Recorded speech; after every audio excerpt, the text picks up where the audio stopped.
All right, guys, welcome to the weekend. So, I have some time to kind of play around with the balance sheets here. Now, one of the things that I've been pondering about this company, and before I go any further, I'm trying to make this, you know, quick video here, and there's some background noise. Again, I'm not going to cut it out. Apologize ahead of time. So, with this one, of course, as I was saying, I was pondering why people are saying that GameStop is in a massive amount of debt, right? And I always feel like that's not completely true, right? And I felt like, why did they say that? I think they said that because they thought of it as a, older company, right? With older management. So of course, with Brian Cohen and all that stuff, new management came in just about under 2 years, I think, right? So, and we could see that on the record here. But let's take a look at, 2019 to 2020, right? So, what I'm gonna focus on in this video here is this right here, long-term debt, right? So, of course, back then, during Corona and whatnot, they were in debt, yes. And I'm sure if you go back further, you probably see a lot more debt there as well. But let's just focus on these 4 years because, of course, with new management and all that stuff, the transition, to see the trend coming, right? Now, you might say that I'm cherry picking, right? You might be right. Again, I own GameStop, obviously. I'm biased in this sense. That's why I'm going to link every document where, you could go and find it yourself, actually, through the SEC website here. It's public information, so it's nothing new there. Okay, hold on. Let me go back to the 2019 right here. So, as you could see right here, so back in 2019, their long-term debt was $471 million. That's pretty substantial for a small company, right? With the revenue of what, $3 billion or $6 billion? Yeah, I have to look at it more. Yeah, net sale for right here, 2019. They actually make $6.4 billion in sales. Okay, that's revenue. Now gross profit obviously close to $2 billion. So they do actually make money here. It's not rocket science.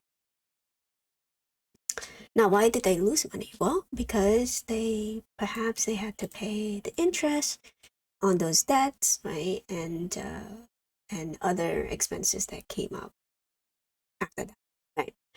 So let's just focus on the long-term debt right here. So if you look at the trend, from 19 to 2020, it went down, right? It close to $50 million down. And this is when Ryan Cohen came in, right? The year Ryan Cohen came in. That's pretty good, right? Now, is it substantially? Not yet, until you see next year. But I'll show you that later.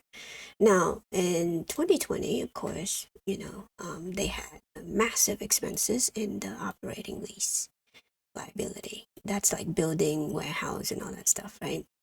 Perhaps it came due that year. I don't know how many years they make the agreement to pay into those things, but the year of 19, they did not pay anything in that aspect or in that column or in that expenses, right? So which lead me to believe that, or lead me to think that, or assume that they do this maybe every 5 years, every 3 years, depends on what the term is, right? So, with that, you could still see that the shareholder equity is still in the green, right? Meaning that, yes, they were kind of coming down, about $700 million worth of shareholder equity, but they were not like in a hole per se, right? Cash position, obviously it went down, close to $1 billion went down, right? Now, was that the fault of Ryan Cohen? He just got in 2020. So that was all management, right there. And of course, due to a lot of other, unforeseen circumstances, with the flu and everything and the shutdown and all that stuff. All of it came with this, right? All right, so to avoid going on and on, let's go back to 2021, right? So again, let's look at the long-term debt down here. Bam. You see what I mean there? So let me highlight the old one right here. You see? So from 471 to 419, down to 216 at 2021, the year, right? Now down to $4.5 million. Are you telling me that this is bad? It's like, if people don't see how amazing that is, I don't know what else you guys are looking at this point in time, right? They were able to do this in what, 2 years? Under 2 years. That is substantial. And again, the annual report is coming up for 2023, right? So, yeah, I mean, at this point in time, they might not even have any debt. That's a long-term debt, right? Now, short-term debt, obviously, look at this. Even the short-term debt went down by hundreds of millions of dollars, right? $4 million. How are you not seeing this? Whoever is not in this, please explain to me. Now look at, let me see, over here there's none, so I don't know why they didn't break this down, like the short-term debt here. So maybe this is the one, right? The current portion of debt net. So back in 2019, they had close to $350 million worth of debt right there. Now, if you look at the short-term debt, current portion of long-term debt, there you go. I think that's the same as the other one.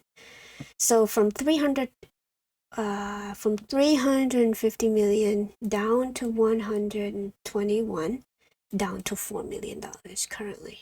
Well, the most recent one, right? Yeah. So, I mean, need I say more? For those of you who think that GME is on the same boat as any other meme stock out there, you are mistaken.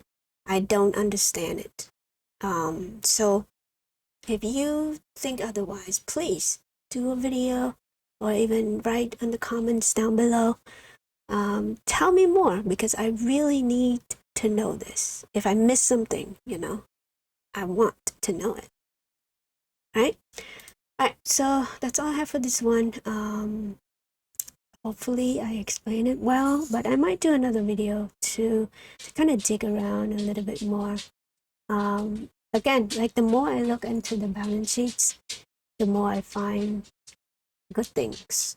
And that scared me because I might be wrong here. So prove me wrong, Again, comment down below.